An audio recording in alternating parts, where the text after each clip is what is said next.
What's good? We are back. Triple P, Paul Pickett podcast, aka the Common Sense Podcast, your source for music, sports, politics, world events, and much more. I am your host, the one and only Paul Pickett. Today I'm going to react to the WNBA needs a wake-up call. But before we get into that, let's give you a word from promopalace.biz. Are you a musician looking for music marketing and promotion? Then look no further than Promo Palace LLC, your one-stop shop for all music promotion services. Services include Spotify playlist pitching, YouTube video promotion, record pool promotion, blog placements, radio airplay promotion, SoundCloud promotion, and much more. With over 2,000 customers and over 10 years of experience in online promotion, Promo Palace LLC is a company you can trust. For more info, please go to promopalace.biz. See you there. You heard a beautiful lady. If you need online marketing promotions, check us out, promopalace.biz, one-stop shop. We also have the new little apparel. Let me stand up, show you the shirts. Here's one of them for all you dog lovers, all you pit bull lovers. We also got the cat t-shirts as well. Just go to promopalace.biz, click on merchandise. We got t-shirts, hoodies, and much, much more. All right, let's get into it. WNBA needs a wake-up call. Talk about the CBA, right? So the collective bargaining agreement, and in the NBA, they have percentages of revenue shared for the players, right? So jersey sales, obviously their TV contracts. You see these every year. These contracts get bigger and bigger and bigger, right? Yeah, massive. But that's because their CBA it negotiates where if the owners are making certain types of money, they get that as well. Got it. In the WNBA, that's not the case. You know why that's not the case? Because the WNBA loses $10 million every single year. Let's keep it moving. Oh, wow. So in 2025, that's our new, opportunity to renegotiate or opt out. So there are definitely future opportunities coming. But I will say that it's one of those things that we are not asking to get paid what the men get paid. We're asking to get paid the same percentage of revenue. Why should you get paid the same percentage of revenue? You're not as old as the NBA. Once again, you lose $10 million a year. So for the last 5 years, the WNBA has lost a total of $50 million. Oh man, must be nice. So you're not as old as the NBA. You lose $10 million a year. None of your players have any kind of star status. None of your players are not even more famous than average bench players in the NBA. Your star players are no more famous than average bench players in the NBA. There's bench players in the NBA that are more famous than star WNBA players. And you make nowhere near the same amount of money as the WNBA, but you want to make the same percentage. They're only WNBA is 25 years old, and the NBA is matter of fact, let me look this up. How old is the NBA? The NBA is 76 years old. The NBA is 50 years older than the WNBA, and they want to make the same percentage. How about you build your league up, build your brand up, and start actually making a profit? Let me ask you this. Can anybody name a business on the planet that loses $10 million a year and they're giving out raises? Let's keep it moving. Shared. Okay. Do you know what I'm saying? Got it. So that's the stuff we're talking about. Sure, you know what I'm saying? So I think that obviously we're young. We're only 25 years into the league. The NBA is at 100. So where we're at 25, we're way past where the NBA was. Right. And she doesn't even have her. That would mean the NBA started in 1922. That's the thing. They don't even have common sense and common knowledge. That's why I wanted to make sure I looked it up. I was like, I know the NBA is not 100 years old. So it's 76 years old.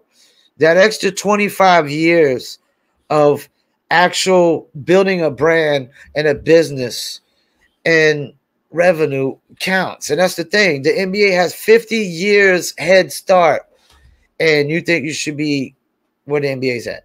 And if it wasn't for the NBA kicking out like $100 million a year and losing $10 million a year, whatever it is they kick out, they would literally be, no WNBA.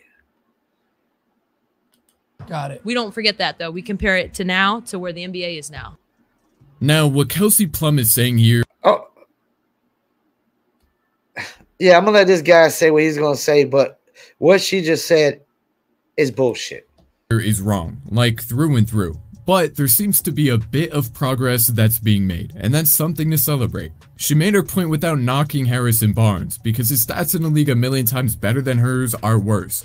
She didn't try to say the WNBA is just as good as the NBA.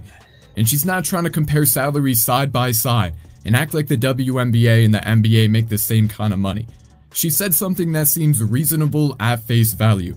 She says that WNBA players should be paid the same amount of the revenue generated by their league that NBA players are paid by their league. However, any critical look into the business or economics of either of these leagues would come to the conclusion that that would be impossible. First of all, like Plum said, it's on the Players Association to negotiate that share.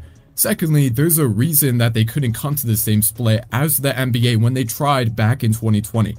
What people don't know is that WNBA players are actually offered a 50-50 split in their CBA if they bring in enough annual revenue to make that possible. Oh, wow. The reason that they never get that 50-50 split promised by the CBA is because they need to make a certain amount of revenue to get it. That certain amount is an amount that they fail to reach every year. And because they generate so much less than that threshold requires to get the 50-50 split, it is impossible to give them that share because of how much other stuff needs to be paid for. There are way more expenses for a pro basketball league outside of just salaries for players. Hold on, let me stop. And before we get into that,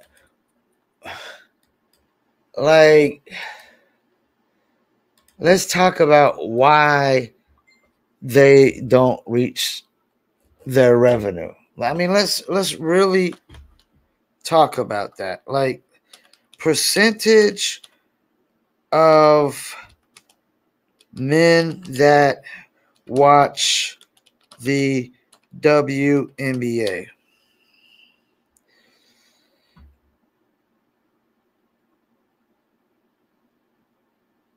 Six percent.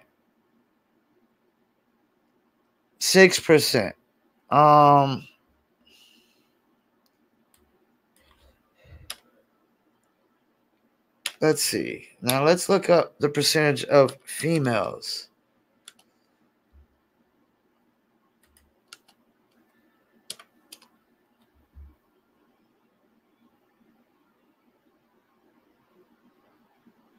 Okay. It's not breaking it down. It says most of the people that watch the WNBA is 75% women.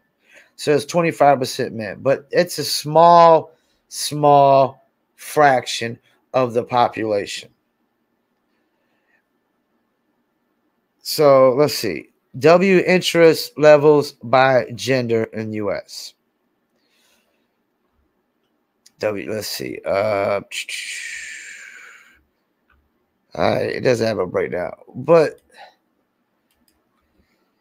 it's a small percentage. I guarantee like less than 10% of women really care about watching the WNBA. They're more concerned with watching Love and Hip Hop or soap operas or Law and Order SVU or some drama series, TV show, or something of that nature. Nobody really cares about watching WNBA. And why is that? They act like the product is the same. It's not the same exact product. How do we know that? Well, you got high school kids. When I was in high school, you had multiple high school kids. When I went to 71st High School, everybody on the team was 6'6" on up. Everybody on the starting five could dunk. In high school. In high school. You'll be lucky to find 5 women in the WNBA that can dunk. They need to work on bettering their product. They probably need to lower the goal. Maybe a smaller basketball. They probably need a basketball that they could palm, and they need to lower the goal. And I understand that they're always saying, we've been playing this way so long. Well, your product is not the same. It's not exactly the same. Watching a game with nothing but layups is not the same as watching Zion and Ja Morant jump through the roof. Early Derrick Rose through the roof. You know, like the hops on these guys is ridiculous nowadays. Zach LaVine, Aaron Gordon. I mean, these guys are jumping through the gym. And I mean, we don't even want to see just all threes in the NBA. If we ain't seeing no dunks, they ain't no real highlights. Dunks, blocks. That's what we like to see. Dunks and blocks. Dunks and blocks are the two of the biggest highlights. Blocks on the defensive end and dunks on other. Because blocks is stuffing somebody from dunking on you, or just stuffing their stuff down their throat. And blocks, it dunks, you know, same thing, man. Stuffing the damn ball down their head, man. Let's hear what else you got to say. There are coaches and GMs to be paid. Janitors, electricity bills, maintenance people, travel, advertising, all sorts of things. And they're obviously required for a sports league to operate. If the players of the WNBA take half of the league's revenue like they do in the NBA, the remaining $30 million of that initial $60 million they make every year doesn't leave nearly enough money to afford all of those things. According to an article from Sports Illustrated in 2018, these other expenses, which they call team and non-staff costs in this graphic, accounted for 15% of the expenses of small market NBA teams and 12% of large market teams. The remaining revenue is paid to the players, coaches, and everything else involved. You know what? And that's another thing we got to take into account. Small market teams and big market teams. I would argue that even the WNBA teams that are in big markets are small market teams. Why would I say that? Because they're not really that popular. Nobody's running to go see WNBA games. If you're in LA and anybody, I don't care if it's a straight couple, a gay couple, if you say you give them a choice between Lakers tickets and Sparks tickets, 10 times out of 10, they're choosing Laker tickets. If I'm in LA and I'm trying to go out with some female, and I say, hey, look, I got Lakers tickets and Spark tickets. We can go to either one, your choice. I guarantee 10 times out of 10, she's going with the Laker tickets. That's not my fault. It's not men's fault that women are not interested in female basketball. They're just not. You know, we can't force people to be interested in what they're not interested in. You know, I mean, I understand far left liberals and Democrats and what Hollywood wants to try to force you to be interested in their movies, you know, and shame you for not being interested. But that shit doesn't work. WNBA could try to shame people and not being interested, but it's not going to work. I don't even need to hear more of this video or talk more about this. This is a profit margin issue. This is about profits and losses. This is not no gender pay gap issue. Anybody that says that, it's a crock of shit. It's horse shit. It's bullshit. It's a complete lie. It's false. It's imaginary, made up bullshit. There's no gender pay gap when one league is making billions of dollars, generating billions of dollars, and the other league is losing $10 million every single year of the millions of dollars that the billion-dollar league is giving to them to keep them afloat. And I don't even know how long they're going to be able to keep the WNBA afloat, because it's pretty much, at this point, the WNBA is nothing but a tax write-off. It's a tax write-off. That's all it really is. So anybody who thinks this is a gender pay gap is delusional as fuck. And I really get sick and tired of hearing this specific argument. And you know, when you argue gender pay gaps in other spots, hey, might be right, it might be true. Depends where we're talking. But when we're talking about NBA to the WNBA, it's a crock of shit. Once again, thank you for tuning in. Paul Pickett Podcast.